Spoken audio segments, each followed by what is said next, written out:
Good afternoon, ladies and gentlemen, and welcome to the second virtual annual general meeting of shareholders of Capitec Bank Holdings Limited.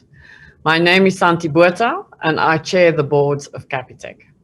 With the COVID-19 pandemic still in force, we decided that in the interest of everybody's well-being and safety, to again convene a virtual meeting for this year. As a quorum of members is present, we have at least 3 shareholders present and at least 25% of votes have been submitted on proxy, and notice of this meeting has been given in an appropriate manner. I declare this meeting properly constituted.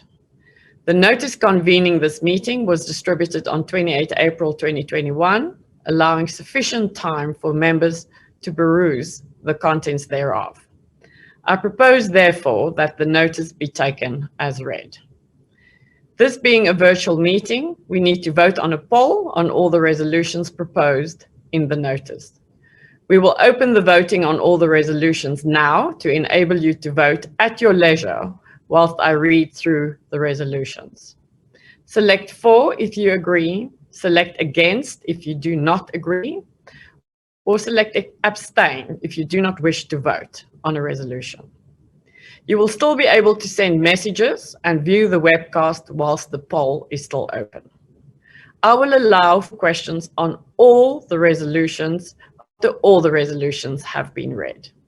Once all your questions have been dealt with, we will ask you to finalize your votes, close the poll, and we will then display the results of all the resolutions on the screen. If you wish to ask a question, select the messaging icon, type your message in the chat box at the bottom of the messaging screen, and then press send. Gary Fourie, the Group CEO of Capitec, will present an overview of Capitec's performance at the end of this AGM. The Companies Act requires a member of the Social and Ethics Committee to report on the affairs of this committee. This report is included in the integrated annual report. Emma Mashalwane, chairman of this committee, can address any questions that you may have at the end of this meeting. We will offer a further opportunity for general questions after Gary's presentation at the end of the meeting. Ordinary resolutions. So we will now move to the business of the day. So ordinary resolution number 1, the re-election of Dani Menkes as an independent non-exec director of the company. Dani was the CEO of the Mediclinic Group until his retirement in 2018 and currently serves on the board of Mediclinic International. He joined the board of Capitec in 2018 and is a valued member of the board. Dani is present, so Dani, please show yourself on screen. Okay. Good afternoon, everybody. My name is Dani Menkes, and I'm available for re-election to serve on the Capitec board. So thank you. Thanks, Chair. Thank you, Dani. So please vote now if you have no questions regarding this resolution. Order resolution number 2, the re-election of Piet Maton as a non-executive director of the company. Piet is the CEO of PSG Group and serves on the boards of a number of companies. Piet joined the board of Capitec in 2007 and is an experienced and valued member of our board. Piet is present. Piet, please show yourself on screen.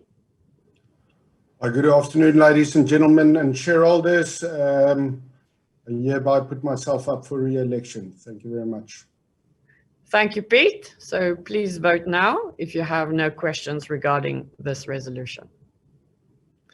Order resolution number 3, the re-election of Jean-Pierre Verster as an independent non-exec director of the company. Jean-Pierre is a chartered accountant and the chairman of our audit committee. He is well positioned to serve the business with his analyst and audit experience. Jean-Pierre joined the Capitec board in 2015 and is a valued member of the board. We're on ordinary resolution number 3, Jean-Pierre Verster. So Jean-Pierre is present.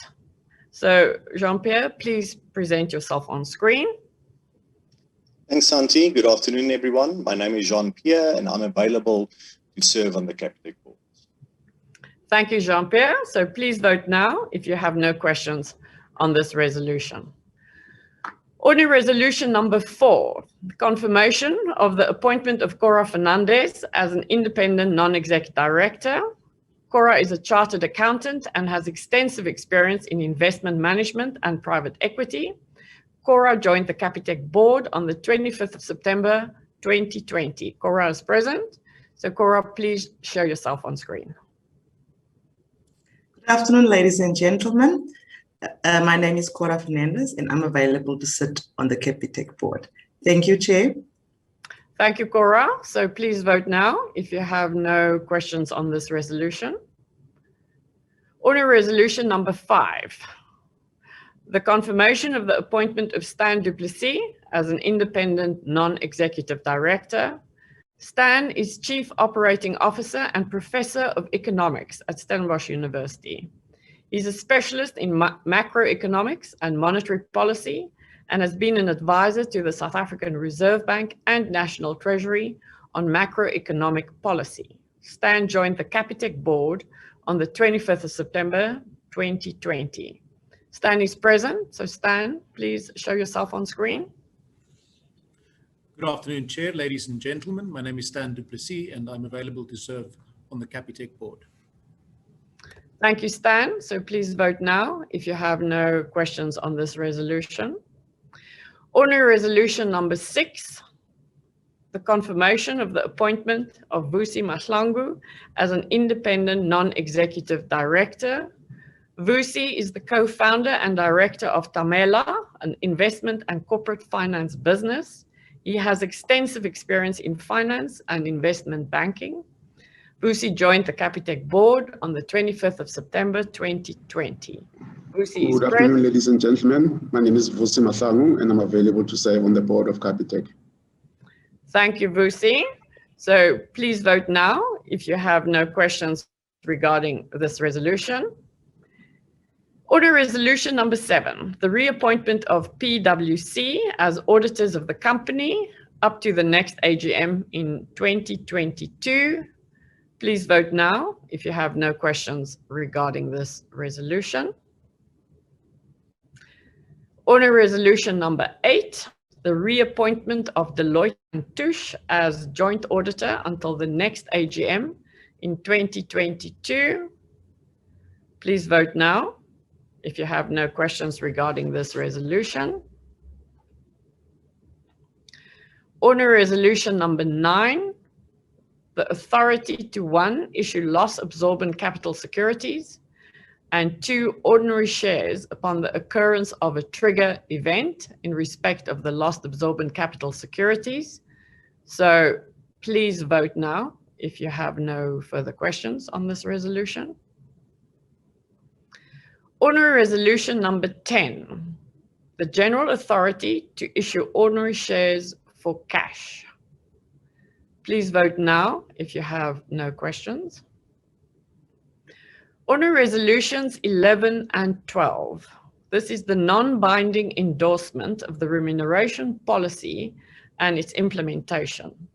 The purpose of ordinary resolutions 11 and 12 is to test the view of shareholders of our remuneration policy and our implementation of the policy.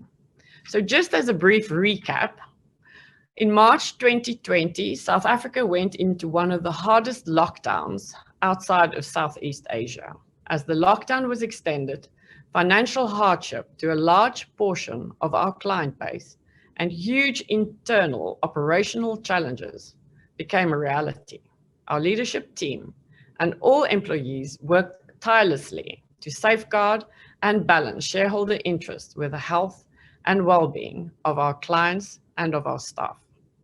While the group financial performance was negatively impacted in the first half of the year, strong and decisive leadership and innovative and agile delivery from all our staff ensured that we exceeded market expectations in the second half financial performance. The RemCo, within its mandate, had to apply their minds to ensure that pay was aligned to performance and that staff remained motivated. As such, the Remco aligned both short-term and long-term incentive to reward all staff in the group.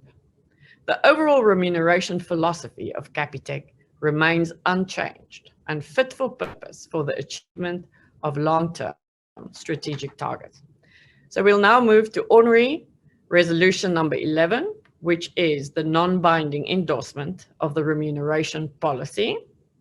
So please vote now if you have no questions pertaining to this resolution. Ordinary resolution number 12 is the non-binding endorsement of the implementation report of our remuneration policy. So once again, please vote if you have no further questions on this resolution. Ordinary resolution number 13, authority to amend the definition of employee in the Capitec Bank Holdings share trust deed.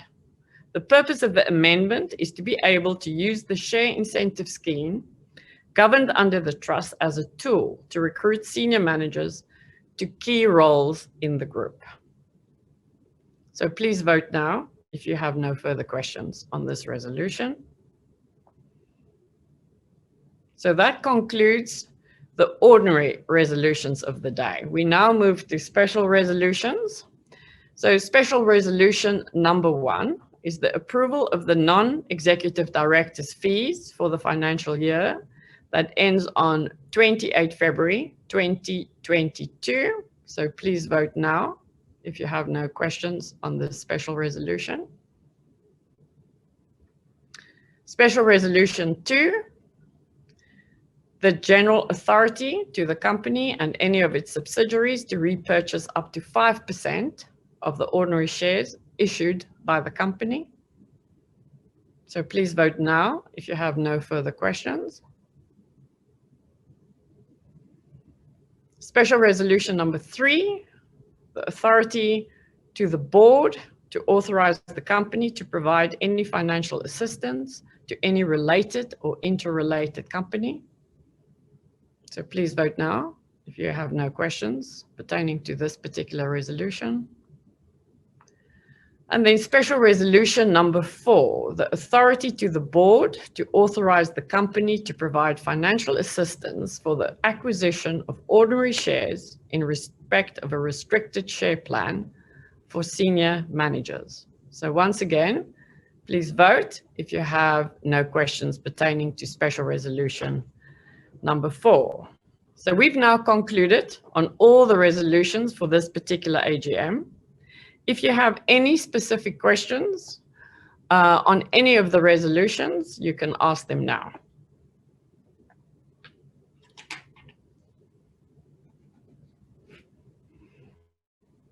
Okay, so there's a question from Andrew by the way. I note the reports concerning COVID and the impact of the pandemic on clients. I would appreciate a comment on how the impact on employees has actually played out and how Capitec employment policies and procedures have been and will continue to be changed.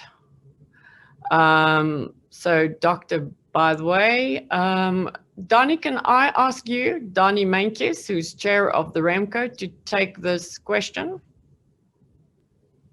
Thanks, Chair. I will start, and I think then Gary can add to it. From a remuneration point of view, I think as you summarized, Chair, we had to re-evaluate during the year because the pandemic really caused havoc. There was uncertainty.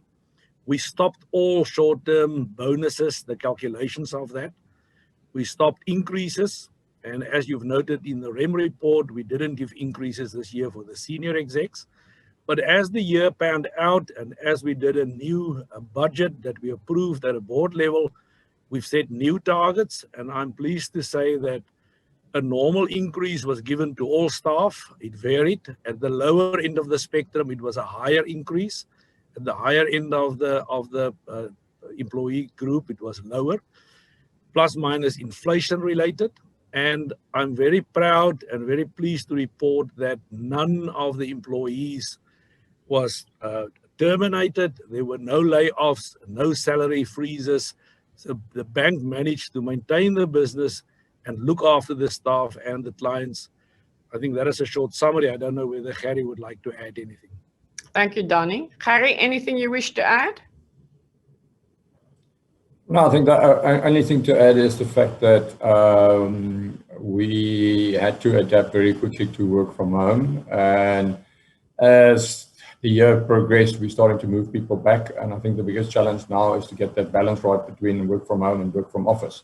So I think that's a big opportunity. And then the other big thing is we've driven very hardly multi-skilling and people using people in different jobs because this has given us a lot of opportunities in that regard.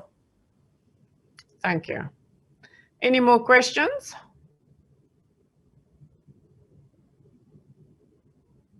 No further questions? Okay, so if there are no further questions, we will close the poll and display the results of the votes on the screen. Are we ready for the results to be displayed on the screen? Results will come up shortly, Chair. Thank you. So just a minute or so. There you are. So I'm just reviewing all the results.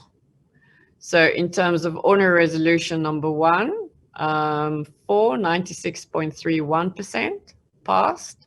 Ordinary resolution number 2, 93.35% passed. Ordinary resolution number 3, 98.35%, which is passed. Ordinary resolution 4, 99.46%, passed. 5, 99.28%, passed. 6, 99.26%, passed. 7, 79.82%, which is passed. 8, 98.39%, passed. 9, 97.93%, which is passed. 10, 97.12%, which is passed. 11, 79.16%, which is passed. 12, 48.75%, which is not passed. 13, which is 99.44%, passed. And then special resolution 1, 99.41%, passed.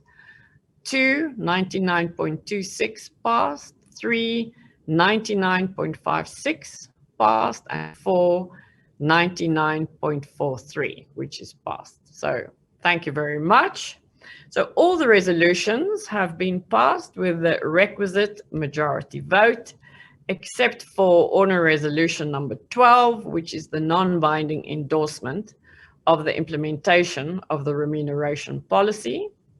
As we have not received the requisite 75% on the non-binding endorsement of the implementation of the remuneration policy, we will further engage with interested shareholders.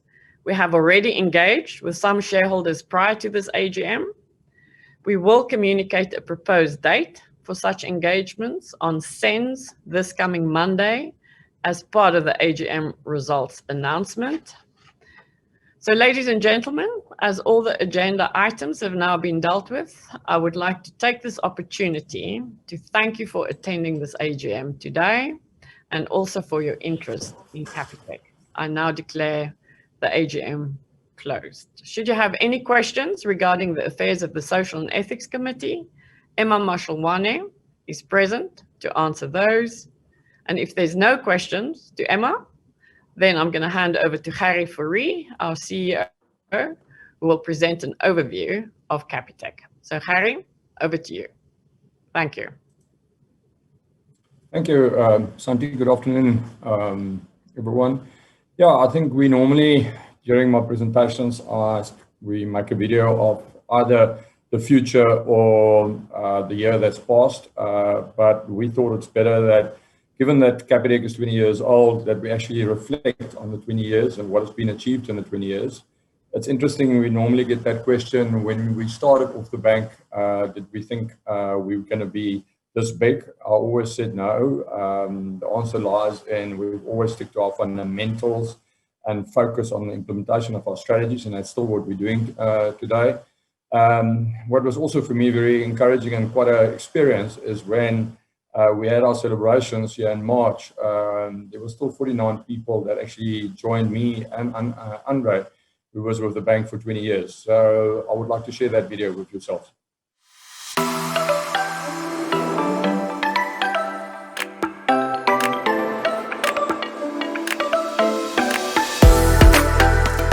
With Rian Stassen as MD and Michiel Leroux as CEO, Capitec officially opened for business on the 1st of March at 8 a.m. sharp, 1 hour earlier than the banks next door, pioneering new trends in the way South Africans bank.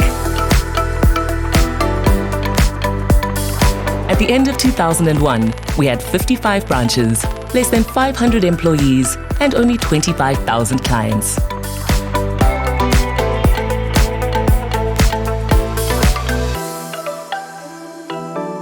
Global One, the first all-in-one solution, making banking more simplified for thousands of clients.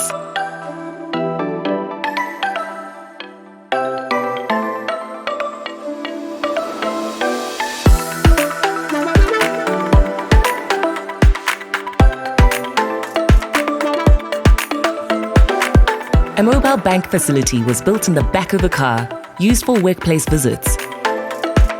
The organic evolution of Bank in a Taz, a briefcase with teller front-end equipment, which eventually led to Toby, mobile banking on a tablet. At the end of 2006, we had 280 branches, 2,100 employees, 1 million clients. Our share price, 37 Rand, with headline earnings per share up by 35%.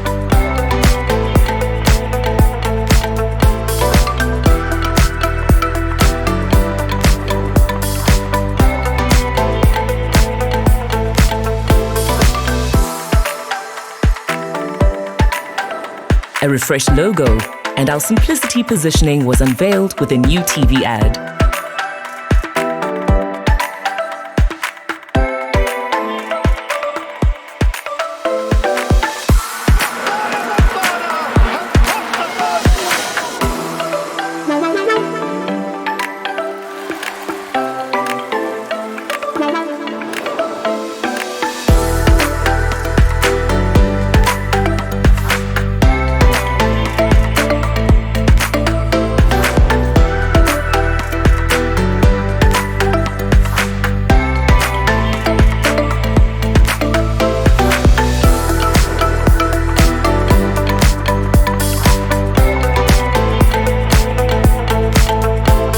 At the end of 2011, we had 507 branches, 7,100 employees, 3.7 million clients, and our shares traded at 185 Rand. Headline earnings per share up by 49%.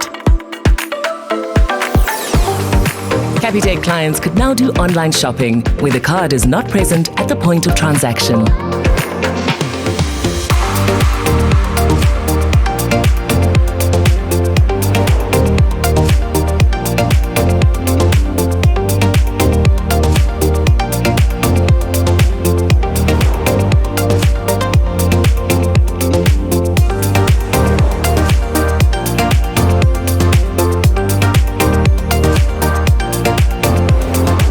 Fourie was appointed CEO when Rian Stassen retired.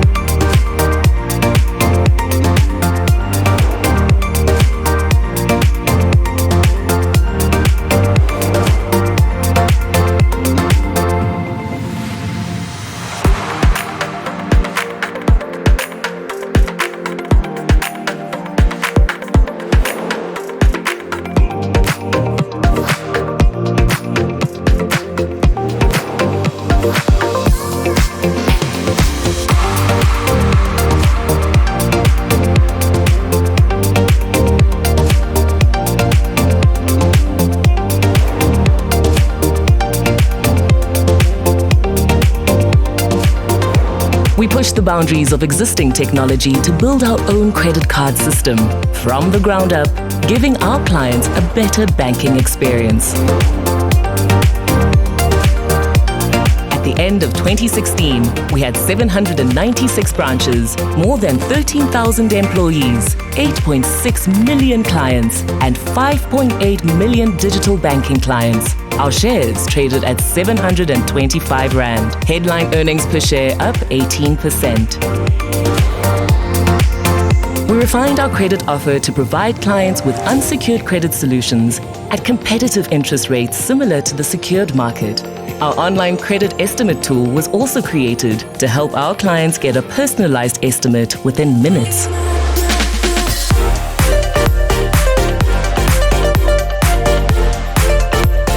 Sunday Times recognized us as the best retail bank in South Africa through its Top Brands Awards.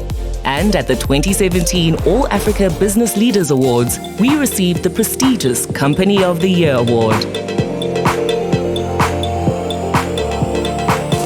Our resilience and commitment to transparency was key in our ability to refute their allegations and restore the trust of our clients and stakeholders.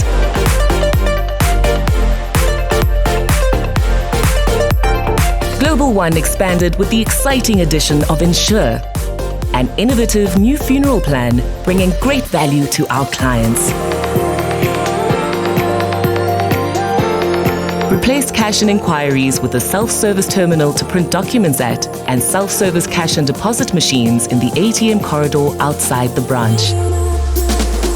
With Michiel Leroux stepping down, Santi Botha was appointed as chair of the board.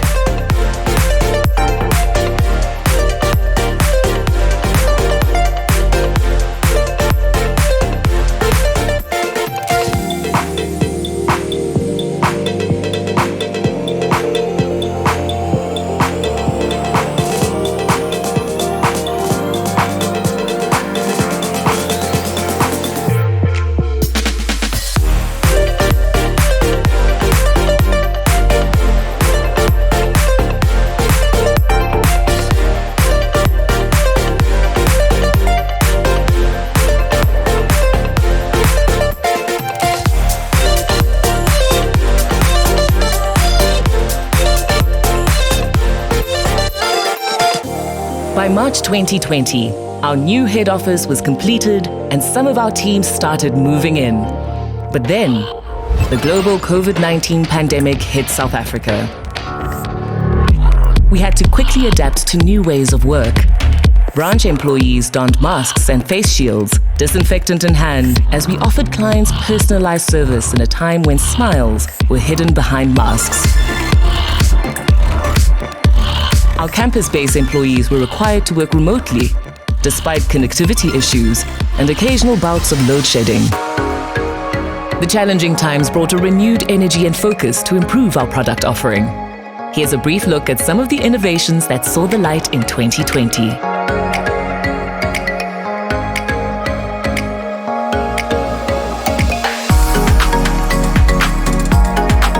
Our new app became the remote control of your financial life with a number of new enhancements.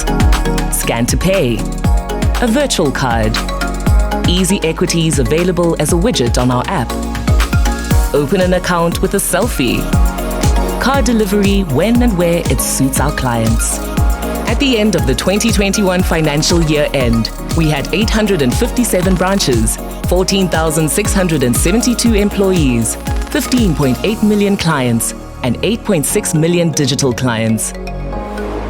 In 20 short years, we have disrupted the banking industry and grown into the bank for the people with over 16 million clients. We're excited about the future, about our potential to innovate banking further, about our next big milestone to build business banking of the future based on the same fundamentals that made Capitec so successful to date. Becoming the best bank in the world is not a destination. It is a daily journey of small steps to empower people to believe they can live better. Capitec. Simplify banking. Live better.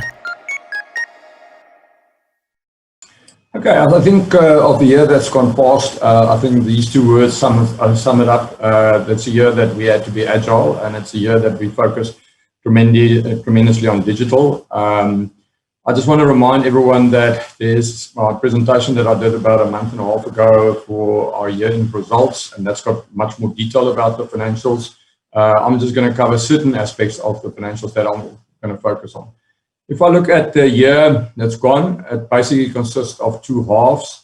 I think we all knew that March, the whole COVID started, and then we had to quickly look at how do we make certain that our staff are safe, our clients are safe, how do we start working from home. And then I think the biggest challenge was to understand the full potential of COVID on the business, on our credit, on our provisioning. We also spent that first 4 or 5 months to rebudget and basically stop all new positions, stop salary increases, Donnie referred to it. And then the second half was to actually really start to focus on growth. And I think what we've done, I think it's a very good achievement. We've launched 6 new products in that period. And I think what is important is right through COVID and for the full year, we've maintained our service delivery right through.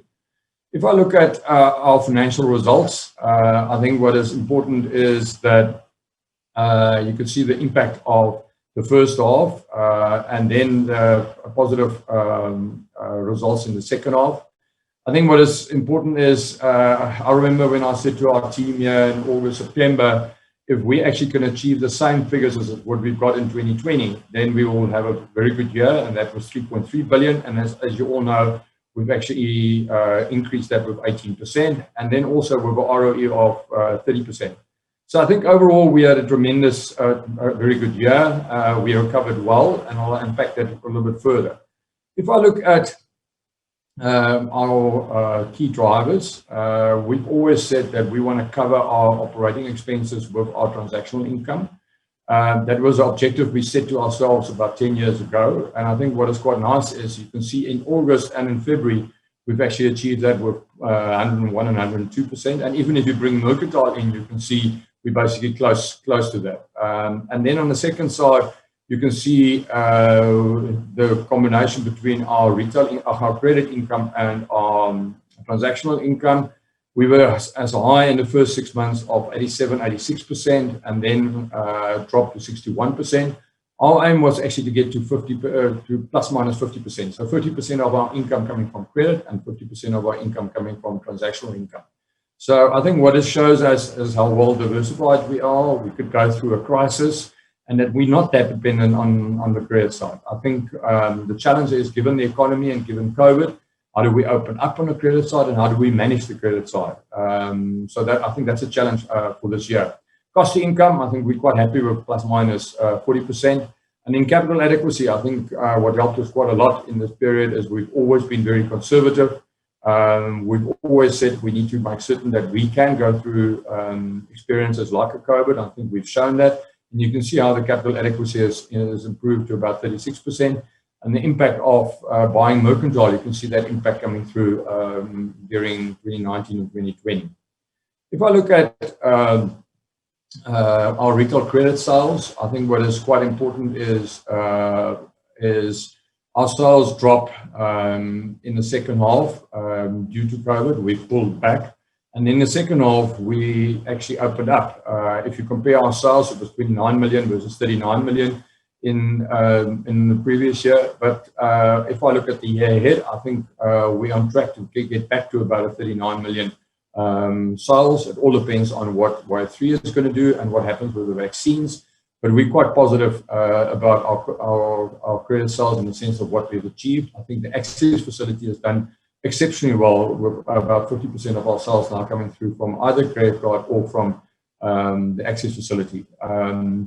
What is interesting is on the Access facility, about 50% of our sales in the Access facility are sold to people that has previously got credit from us, and the other 50% is to clients that never took credit with ourselves and now for the first time is taking up credit, as well as new clients. So we're very happy with this product.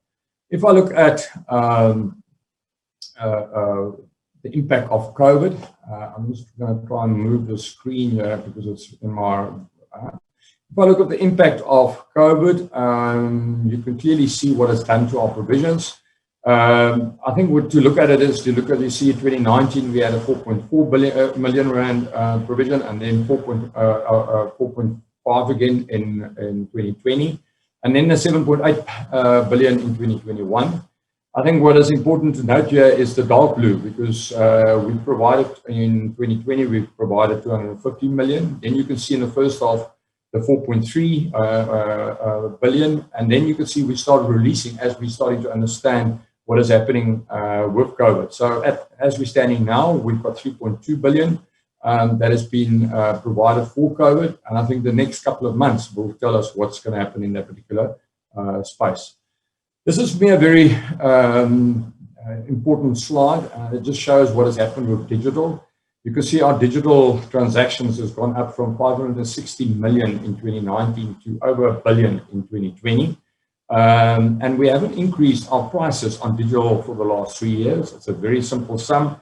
It's 1 rand per transaction. And you can see the very strong growth. You could also see in the 6 months prior, there was no dip. If you look at the point of sale transactions, you can clearly see the dip in the first 6 months, the 419 versus the 584. But again, there we over 1 billion transactions on our card transactions, and then cash basically staying pretty much flat. And for us, that is very promising. We would like to get our clients moving them away from cash to electronic payments. But I think, yeah, this is a very positive slide for ourselves. If I look at our transactional income, how has it grown over the last couple of years? You can see the impact is growing steadily. And then last year, we managed to increase it with about 1 billion. That's driven by our digital increase in our digital transactions of about 260, 270 million. There's also on our cash, we increased our prices on our cash because we wanted to move people away from cash with about 260 million. And then about 100 million due to mercantile. But I think overall we've done exceptionally well. And then you can see the impact of our funeral plan. We've launched it in May 2019, and the contribution to our income was 54 million, then 413 million, and now 650 million. So I think we've done exceptionally well on our transactional and our funeral income. I want to now spend time on the bank for all South Africans. There's a perception in the market where people think that we're actually focusing on a certain segment of the market. When we wrote our business plan in 2000, we always said we want to bank 96, 97% of all South Africans. So that was the aim, and I think we're starting to get to that aim. So I would like to unpack that to show the inroads that we've made. I think if we look at our number of clients, you can see how it's grown basically for the last 2 years, 3 years. We've grown with 2 million. That gives us a good 2 million per year. That gives us a very strong base. We're now over 16 million clients. The two numbers that we're driving very hard is the digital number, the 8.6 million clients. That's on digital. That figure is now over 9 million. And then the quality clients, the quality banking clients, which is just over 4 million. And then the credit clients. I think the credit clients has stayed flat actually over the last couple of years at 1 million. And that's, I think, a reflection of how we've actually moved out of the lower income segments where the big volumes were. And secondly, our appetite, and given the economy and given COVID, where we've pulled back. So we're quite happy with that 1.1 million clients that is actually has taken up credit with ourselves. I think on the right, a very interesting stat is that the online retail transactions in 2020 grew with 66% for South Africa in totality to 30 billion. That's 4.2% of total retail value in South Africa. Now, just to give you an indication, America and China was in 2019. I haven't got their latest figures. America was at 15%, China was at 30%. Was done online. So there's still a lot of way for South Africa to grow in that particular area. But that's why the digital space is for us so important. There's about 10 million people that is doing transactions on a digital or online platform. And you can see what clothing and groceries or COVID has actually done. So I think this trend is there to stay, and I think that's going to grow quite a lot. This is for me a positive slide. It shows clearly that we are the market leader when it comes to digital. We can see that we've downloaded from 2019, we're the leader with 7 million people that's downloaded the app, and you can see the other banks where they are. And the slide on the right, the cell phone is actually the one that we watch quite a lot. This is Apple's stats, and that was the stats of yesterday. It's showing if we compete with WhatsApp and TikTok, you can see we're number 3, meaning we're the app that is the 3rd most downloaded.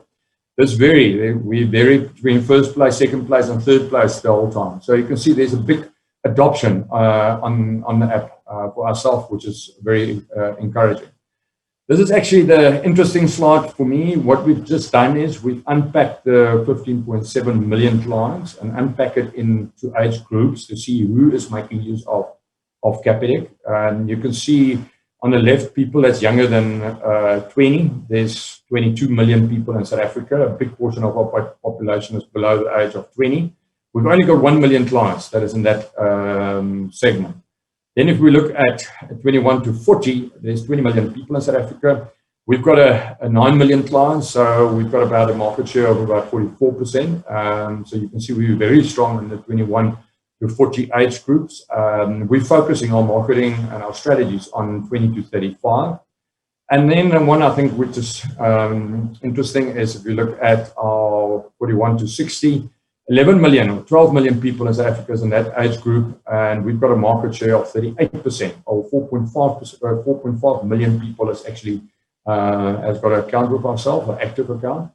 And then the people over the age of 60, there you can see we've got a 20% market share. I think the challenge here is now to take this 15.7 million clients. There's a lot of clients where we're not first in wallet, so we're not the first card that you actually take out. And we second in wallet. You can argue that the people that bank with ourselves, that 4 million, that quality clients, they will take out our card first. And it's actually how do we actually change it, and how do we make certain that we actually can get these people to use our card first. I think if you look at our full bank offer, and I just want to unpack that for yourself, is if I look at Transact, that's our main account. You can see what is interesting is we've done 5.3 billion transactions last year on it, up 17%.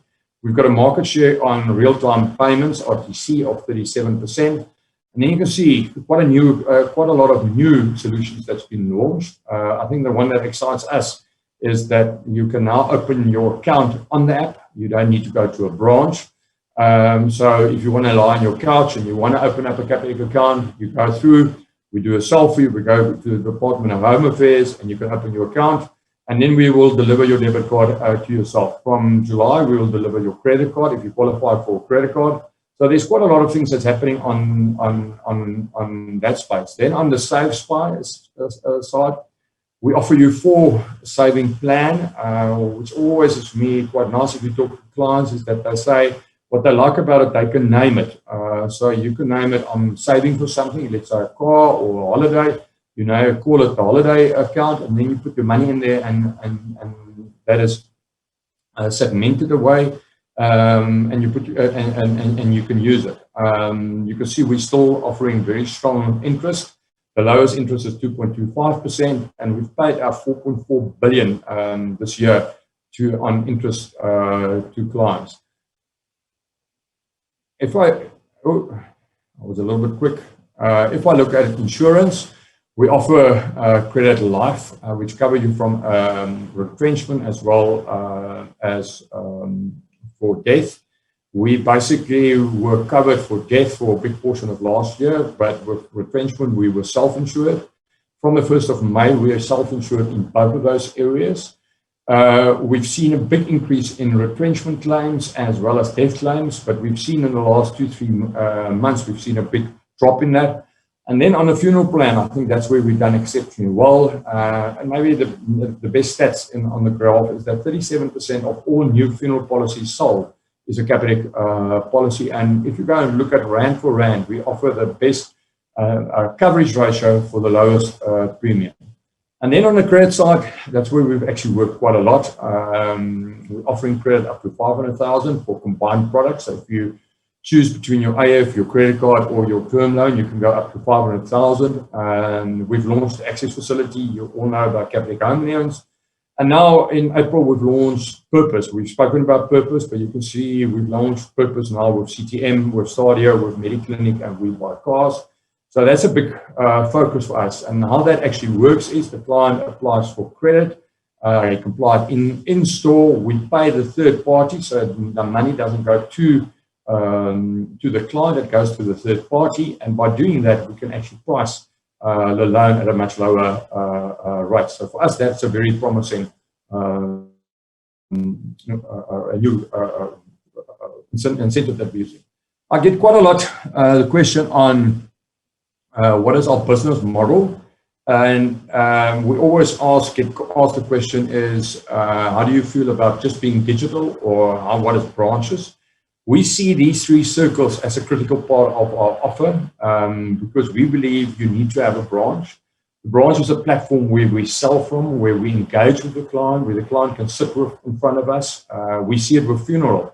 85% of our funeral policies are sold in branch because the client is very serious about his funeral policy and he really wants to make certain he takes up the right cover. Then you've got your digital side where you self-help and where the client can do his transactions and operate. And as you know, there's 8.7 million clients on. And the one that we're really focusing on now is client engagement, because as the client is getting lesser and lesser into the branch, we need to engage with that client and make certain that he actually takes the right decision and is informed of new products and new developments that's taking place. So there's a tremendous focus on the client engagement and so making certain that he's part of the Capitec family. So we see those three components as crucial of our strategy going forward. The future, everyone is asking us about the future.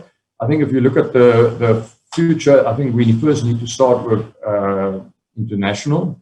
If I look globally, we all know that the vaccine rollout has actually has rolled out in Europe and America and all other countries. America is at about 55%. The UK is at 65%. Europe itself is at 45%. There was been very strong stimulus packages given in Europe and America. So that is stimulating the economy. So when I'm talking to investors and people abroad, you can clearly see that the world is starting to normalize and people is getting back to normal situations.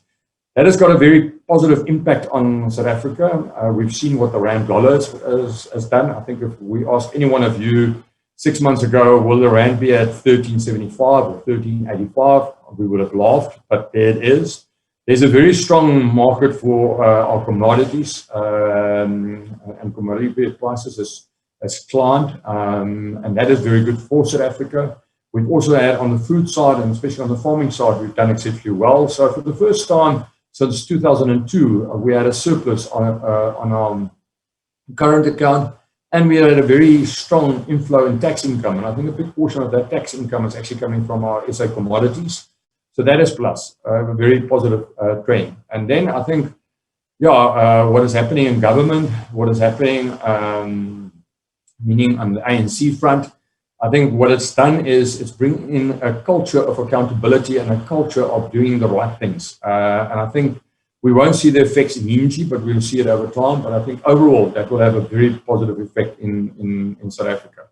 And then, if you look at the results of companies as it's coming through now, you can see much better results coming through from all companies right through. What are we seeing in Capitec? We've seen our client inflows, apart from our hospitality, basically at the same levels. We're starting to see overtime coming in, people starting to pay overtime, and we start seeing appointments happening. So I think that is very positive. On the demand side for credit, applications were about 15-20% down up to about in February. And we basically now, March, April, May, we're basically back to normal levels on that. I've already mentioned retrenchments and death. We're seeing on retrenchments, just to give an indication, we see about a 20 to 30% drop in retrenchment rates coming through and on death. I think death is going to be interesting to see what wave 3 is going to be, but we're seeing very positive things, trends coming through from there. And then we're seeing very strong transactional volumes happening right across the group. If I look at our merchant base, about 26,000 merchants that's transacting. They're basically back to pre-COVID levels. So if you look at this, it's all showing signs in the right direction. And then we've spent quite a lot of, myself plus our senior exec team has spent quite a lot of time visiting our branches, especially branches in the rural areas, Hazyview, Bosbok Rand, all those particular areas. And we're seeing a strong positiveness of people in those particular sectors and a strong informal growth coming through. And I've always said many times, I think it's the one part of the economy that we're underestimating completely.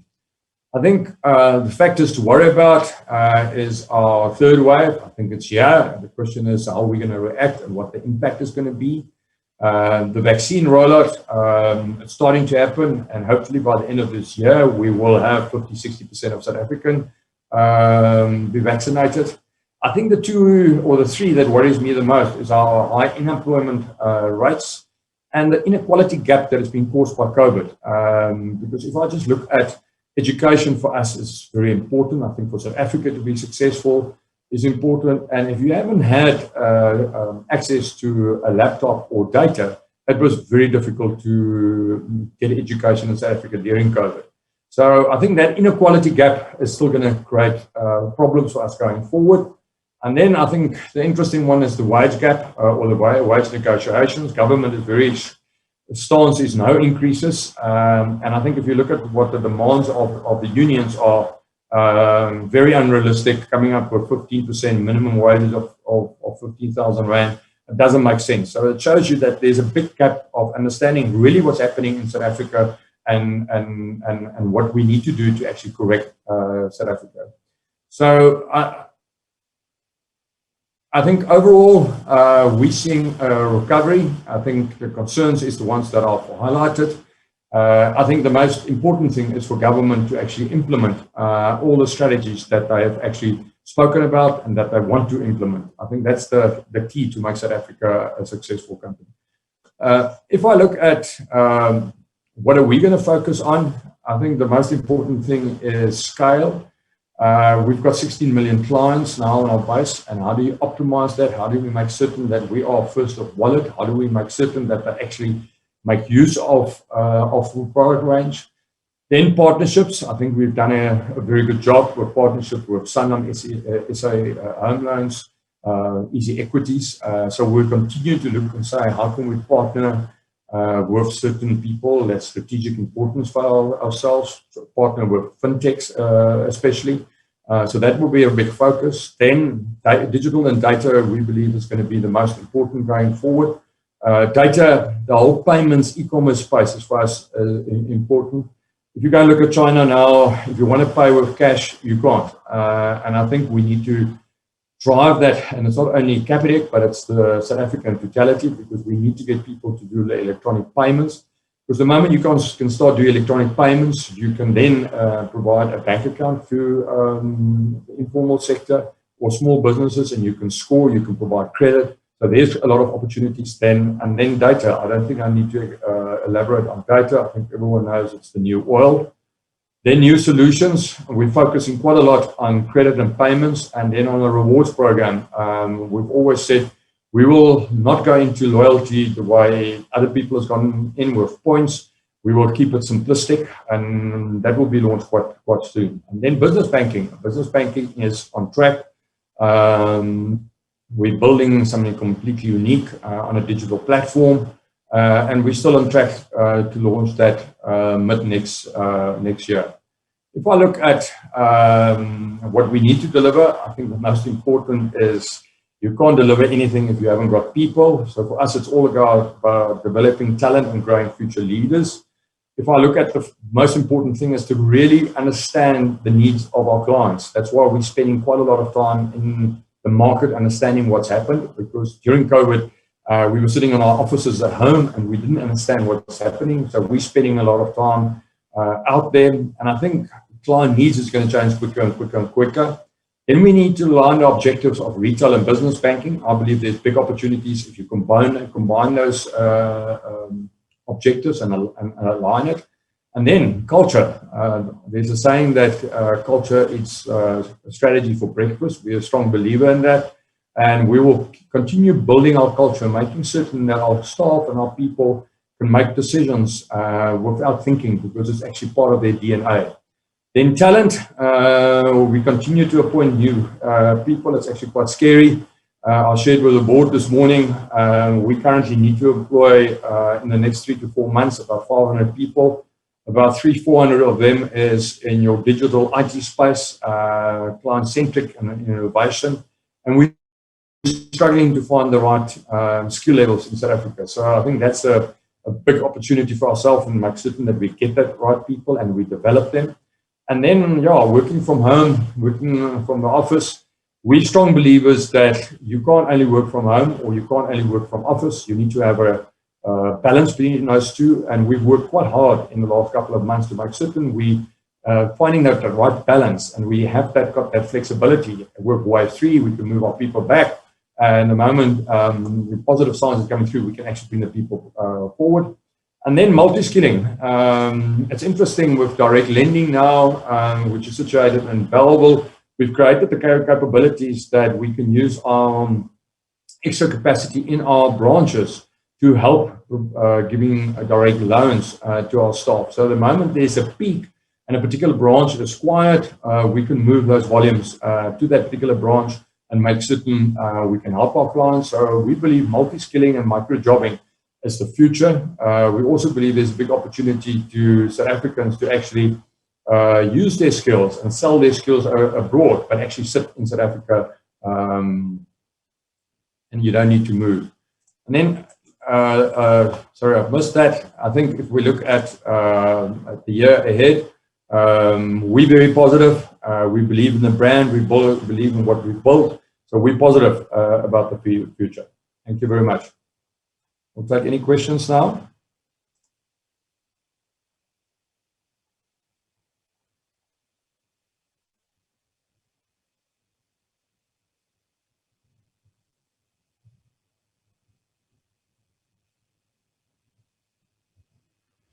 I think the first question, I will just read it out. It was indicated that reinsurance providers covered retrenchment and life cover for customer loans that expired. If the reinsurer decided that the COVID-19 risk was too great, or what was the reason? Capitec was forced to self-insure as a temporary measure. No mention was made if this resulted in a loss to the company, considering the premiums versus the payments settled.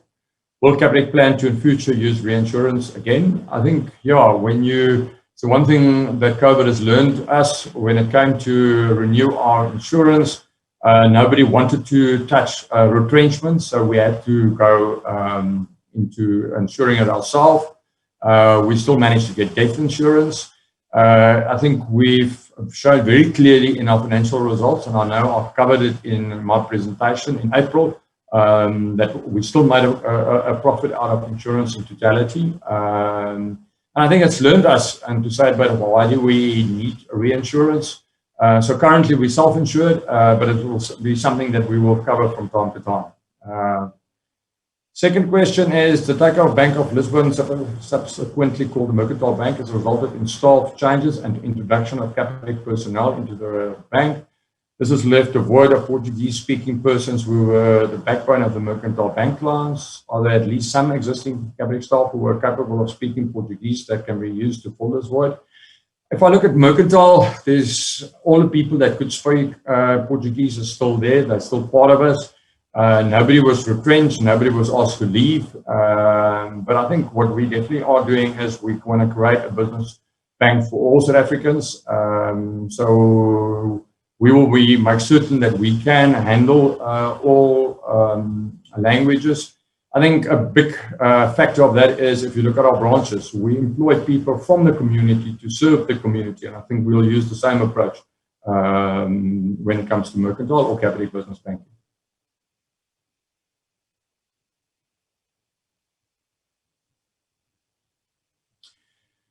I think there's no more questions. Andre, is there any other questions? No further questions. Thank you very much. Normally would have offered wine, but there's virtual, so have a glass of wine on a Friday afternoon. Thank you very much.